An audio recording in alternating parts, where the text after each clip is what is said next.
ছাত্ৰ-ছাত্ৰীসকল দশম শ্ৰেণীৰ গণিতৰ পাঠদানলৈ সকলোকে স্বাগতম জনাইছোঁ। আজি আৰম্ভ কৰিম সমান্তৰ প্ৰগতি পঞ্চম অধ্যায় অনুশীলনী 5.2 কুৱেশ্যন নম্বৰ 1 আৰু 2। অনুশীলনী আৰম্ভ কৰাৰ আগতে সমান্তৰ প্ৰগতিৰ সাধাৰণ পদটো কি আমি জানিব লাগিব। এটা যদি সমান্তৰ প্ৰগতিৰ প্ৰথম পদ a সাধাৰণ অন্তৰ d হলে nতম পদ an হ'ব। an = a plus n minus 1 d। anক সমান্তৰ প্ৰগতিটো সাধাৰণ পদ বুলি কোৱা হয়। anটোক আমাৰ কি হৈছে সমান্তৰ প্ৰগতিটোৰ সাধাৰণ পদ বুলি কোৱা হয়। কুৱেশ্যন নম্বৰ 1 দিয়া আছে সমান্তৰ প্ৰগতিৰ প্ৰথম পদ a সাধাৰণ অন্তৰ d nতম পদ an হলে তলৰ তালিকাখনত খালী ঠাইবোৰ পূৰ্ণ কৰা। আমি এখন তালিকা দিয়া তাত পূৰ্ণ কৰিবলৈ a = 7 d = 3 n = 8 n ৰ মানটো আমি নিৰ্ণয় কৰিব লাগে। এতিয়া আমি অলপ আগত পাই আহিছো যে nতম পদটো কি যেহেতু প্ৰথম পদটো a সাধাৰণ অন্তৰ d আৰু nতম পদটো n বুলি কৈছে n = a plus n minus 1 d এইটো তোমালোকে পাই আহিছা অলপত। এতিয়া কি কৰিম ইয়াত যেহেতু আমাৰ মান কেইটামান দিয়া আছে a মানটো দিয়া আছে n ৰ মানটো দিয়া আছে d মানটো ইয়াত দিয়া আছে মানকেইটা আমি ইয়াত বহাই দিম। বহাই দিয়াত কি হ'ব n = a মানটো আছে আমাৰ 7 plus n ৰ মানটো 8 minus 1 d মানটো 3 n = 7 plus 8 minus 1 7 into 3 7 plus 7 into 3 21 n = 28 আমাৰ উলিয়াবলৈ কৈছিলে কি n ৰ মানটো নিৰ্ণয় কৰিবলৈ কৈছিলে গতিকে n = কিমান পালো আমি 28 এটো উলিয়াবলগীয়া সংখ্যাটো। কুৱেশ্যন নম্বৰ 2 a = -18 d = উলিয়াব লাগিব n = 10 n = 0। এতিয়া nতম পদটোৱে আমি লিখিব লাগিব পাই আহিছো এটো n = a plus n minus 1 d n ৰ মানটো দিয়া আছে 0 ইয়াত বহাই দিম 0 a মানটো আছে আমাৰ -18 plus n ৰ মানটো 10 minus 1 d মানটো আমি নিৰ্ণয় কৰিব লাগে এটো d টো d ভাগে ৰাখিম 0 -18 plus 10 minus 1 9d মাইনাস আছে এটো এফালে সংখ্যাটো এফালে লৈ আহিম যেহেতু d মানটো উলিয়াব লাগে বা d মানটো আমি এফালে লৈ নিব পাৰো এটো প্লাস আছে বাওঁপক্ষলৈ আনিলে -9d -9d = -18 যেহেতু এটো মাইনাস আছে এটো মাইনাস মাইনাসে কেনসেল যাব d = যেহেতু ইনটু আছে ইয়াত এইফালে গলে ডিভাইড কি লিখিব পাৰিম d = 18/9 d = 9 18 ডিভাইড কৰিলে 2 গতিকে আমাৰ উলিয়াবলৈ কৈছিলে কি যেহেতু উলিয়াবলৈ কৈছে d মানটো নিৰ্ণয় কৰিবলৈ কৈছিলে d মানটো পালো ইয়াত 2 গতিকে আনসাৰটো হ'ব d = 2। কুৱেশ্যন নম্বৰ 3 a = আমাৰ উলিয়াব লাগে মানটো দিয়া আছে d = -3 n = 18 n = -5 এতিয়া কি কৰিম nতম পদটো লিখিম nতম পদটো n = a plus n minus 1 d এটো তোমালোকে মনত ৰাখিব লাগিব। এতিয়া মানকেইটা আমি বহাই দিম n ৰ মানটো আছে -5 a মানটো যেহেতু নিৰ্ণয় কৰিব লাগে a টো এভাগে থাকিব n ৰ মানটো আছে 18 -1 d মানটো আছে যেহেতু d মানটো -3 আছে ইয়াত d মানটো যেতিয়া -3 বহাম ইয়াত আমি ব্ৰেকেট ব্যৱহাৰ কৰিব লাগিব ব্ৰেকেটটো ব্যৱহাৰ কৰিব লাগিব ইয়াৰ পিছত কি হ'ব এটো -5 = a plus 18 minus 1 17 17 into -3 -5 = a যেটো এটো কত প্লাস এটো কত মাইনাস প্লাসে মাইনাসে মাইনাস 17 into 3 51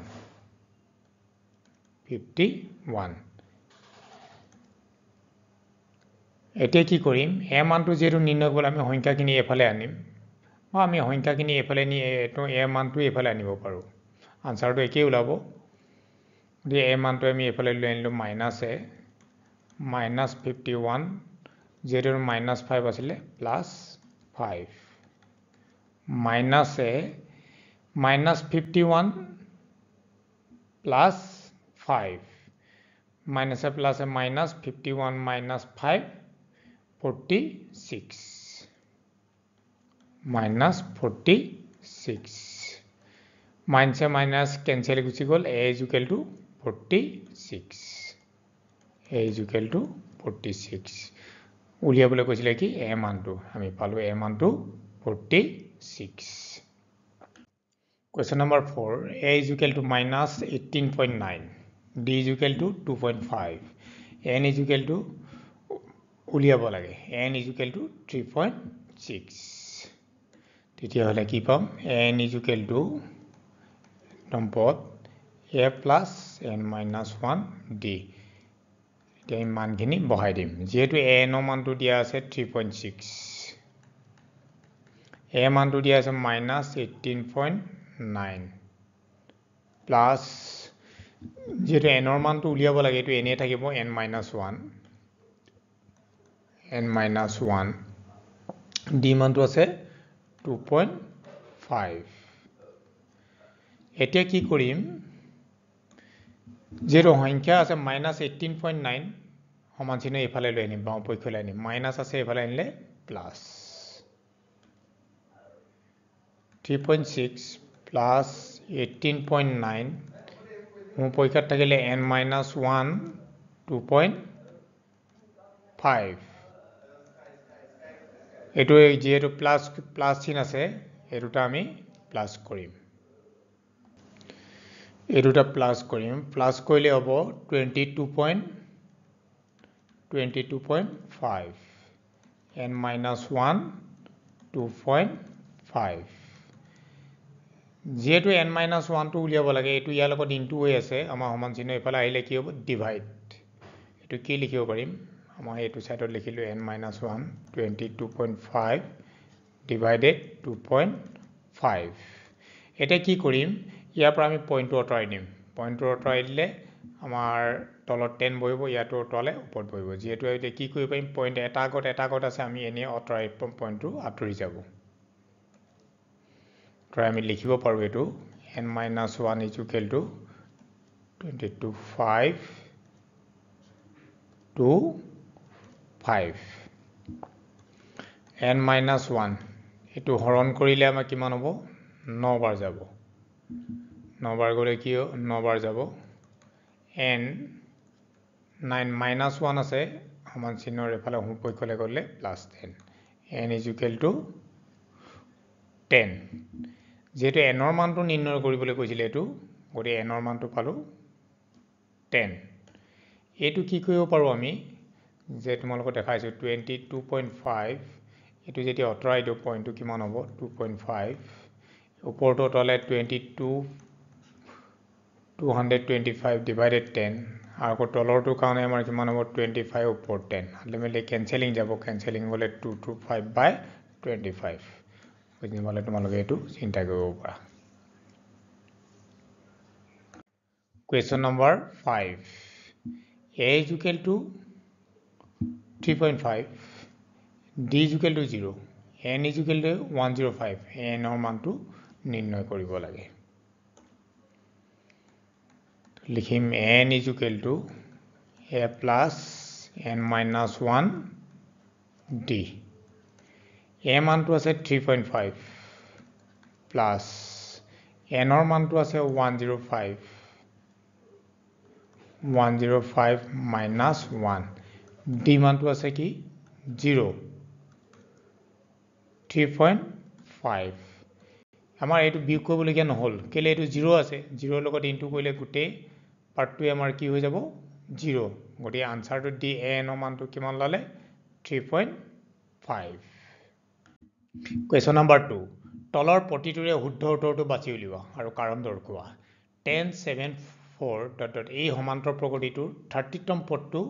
নিৰ্ণয় কৰিব লাগে অপচনত দিয়া আছে a b c d কোনটো শুদ্ধ হয় আমি ইয়াৰ পৰা বাছি নিৰ্ণয় কৰিব লাগে বাছিব লাগে আৰু কোৱেশ্যনটো দিয়া আছে 1074 সমান্তৰ প্ৰগতিটো এটো এটা কি লিখিম দিয়া আছে আমাৰ কি দিয়া আছে প্ৰগতিটো দিয়া আছে 1074 dot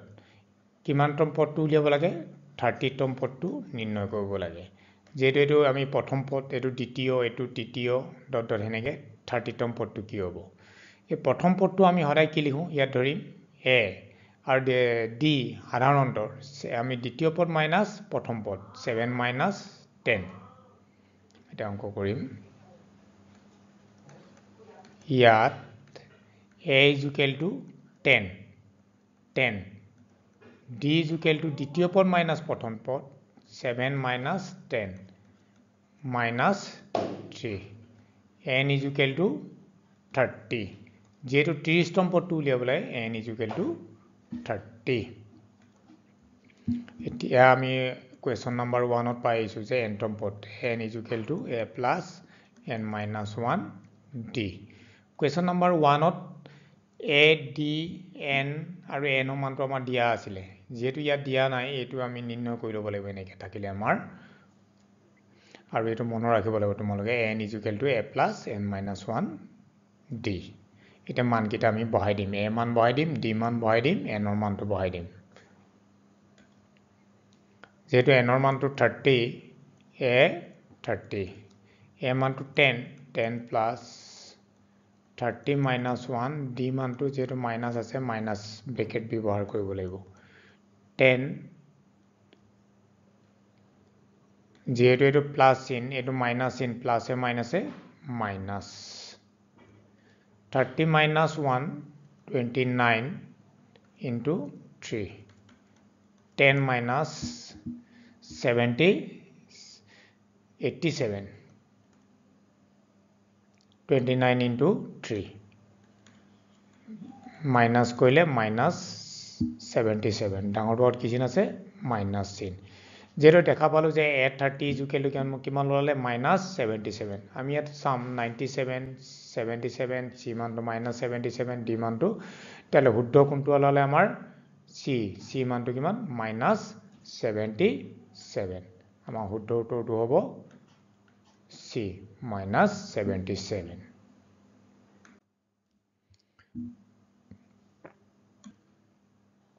Question number 2 minus 3 minus 1 by 2 2 এই সমান্তৰ প্ৰগতিটোৰ 11তম পদটো আমি নিৰ্ণয় কৰিব লাগে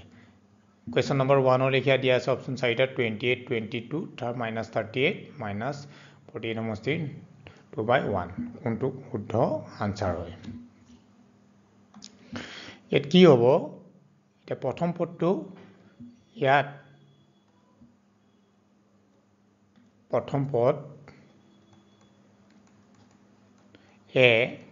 is equal to minus 3 যেটো প্ৰথম পদ minus 3 d মানটো কিমান হ'ব দ্বিতীয় পদ মাইনাস প্ৰথম পদ minus 1 by 2 আছে আৰু minus 3 আছে মাইনাসে প্লাস হৈ যাব কি লিখিম এটো d is equal minus 1 by 2 plus 3 2 লখাগু minus 1 plus 2 into 3 6 5 by 2 d মানটো পালো 5 by 2 n ৰ মানটো কিমান 11 n is equal to 11 এতেকে n is equal to a plus n minus 1 d